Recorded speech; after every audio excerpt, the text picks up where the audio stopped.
黄伟哲从年后便将新营耶诞点灯的活动恢复办理，希望点出平安，嘛会当点出新营更侪进步。同时，伊嘛感谢议员伫议会支持大兴区的建设，不论是农路修缮，或者是市区的道路拓宽，还有商圈发展等等的支持。尤其要感谢市民的支持，和新营更加进步。同时，伊也宣布，今年底的跨年晚会将是永华甲明治双市场中心同步举办，而且演出阵容坚强，邀请市民大众做伙来参加。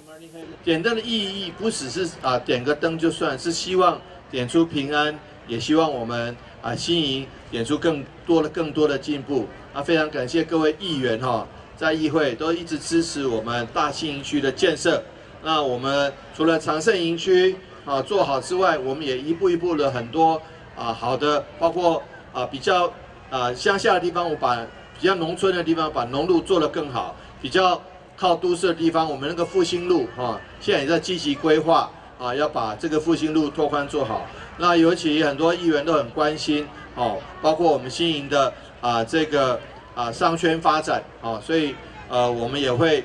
持续的努力。但最重要的，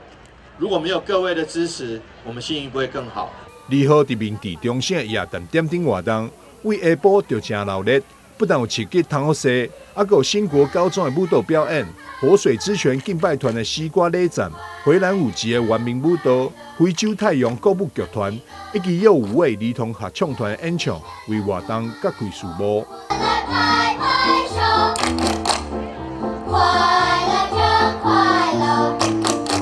除了国内表演团体，荷兰美声、马丁赫肯斯也再来2首歌曲，为台南的朋友献唱，做伙欢度佳节。